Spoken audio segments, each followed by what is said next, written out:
Hello বন্ধুরা, আজকের গল্প হলো দুঃখী কালো মেয়ে ও লুল্লু ভূত।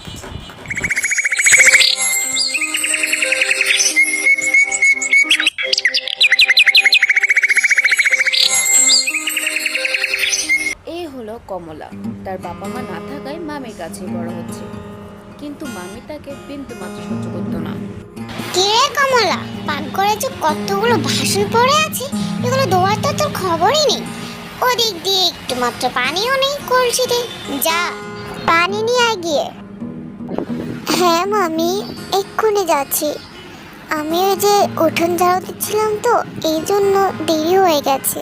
যাচ্ছি মামি। হ্যাঁ হ্যাঁ, তাড়াতাড়ি যা, গিয়ে আমাকে একবার উদ্ধার কর। এরপর কমলা মামির কথা মতো কলসি এবং প্লেট নিয়ে নদীর পাড়ে যায় ধোয়ার জন্য।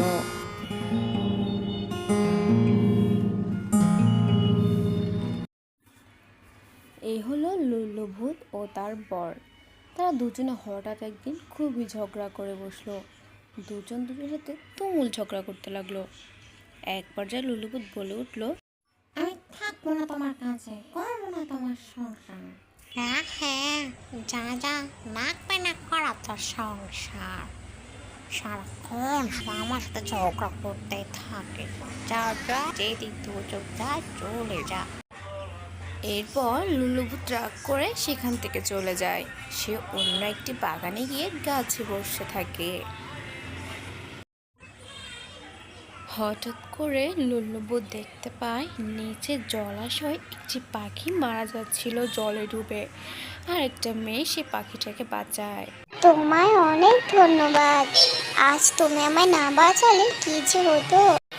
আরে না না, এটা কোনো ব্যাপার না।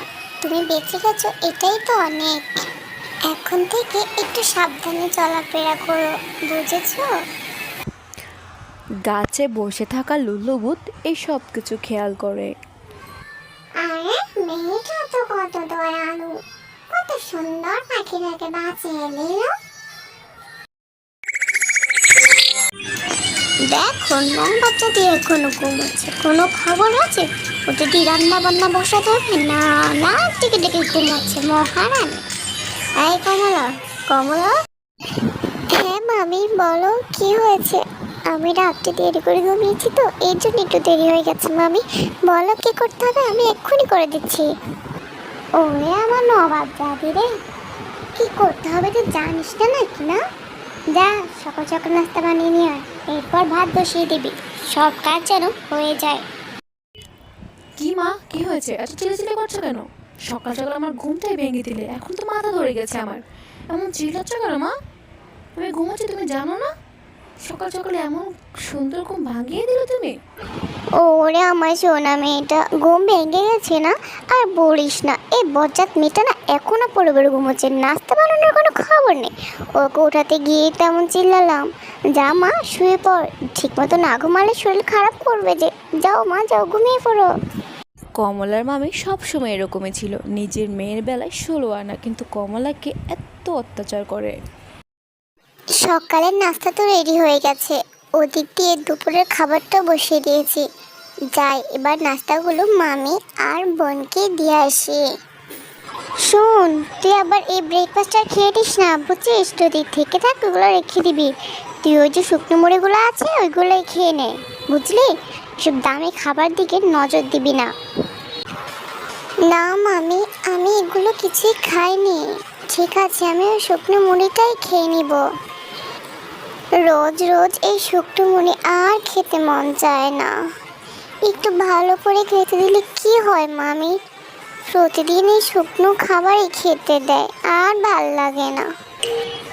কিরে, আর কতক্ষণ পরে খাবি? এত সময় লাগে নাকি খেতে? তাড়াতাড়ি করে খেয়ে, অনেকগুলো হাঁড়ি পাতি পড়ে আছে, সব ধুতে নিয়ে যা। আর হ্যাঁ, সাথে বালতি দুটো নিয়ে যাস, জল নিয়ে আসবি। ঠিক আছে মামি, আমি এক্ষুনি সব হাঁড়ি পাতিল আর বালতি নিয়ে যাচ্ছি।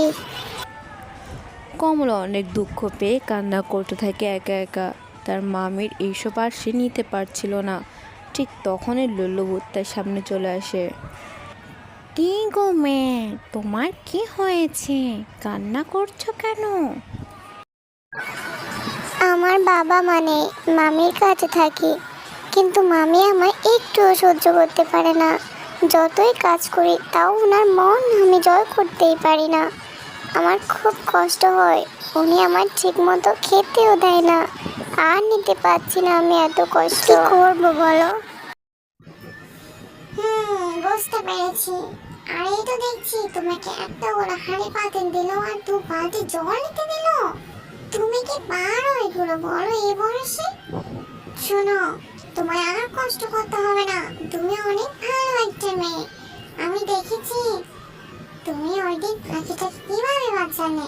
শোনো মেয়ে, তুমি এই যে পুকুর দেখছো, এখানে ডুব দাও 2 বার, তারপর দেখো কি হয়। এরপর লুল্লু ভূতের কথা মতো কমলা দুবার ডুব দিয়ে তো অবাক হয়ে যায়। সে খুবই সুন্দরী হয়ে যায়। এটা কি আমি? আমি এত সুন্দর হয়ে গেলাম? আর এত বড় গহনা, এটা কি আমার? কি হচ্ছে এসব? আমি কিছু বুঝতে পারছি না। হ্যাঁ গো, এটাই তুমি। তোমাকে আমি এটা পর দিলাম। তুমি সুন্দর হয়ে গেছো। আর এই গহনাটা আমার পক্ষ থেকে উপহার। এবার খুশি দেখো। আমি চললাম, সুখী হও। এরপর কমলার সৌন্দর্যের কথা পুরো গ্রামে ছড়িয়ে পড়ে আর তাকে সে গ্রামের জমিদার পুত্র বিয়ে করে। এরপর থেকে কমলার আর কোনো দুঃখ থাকে না।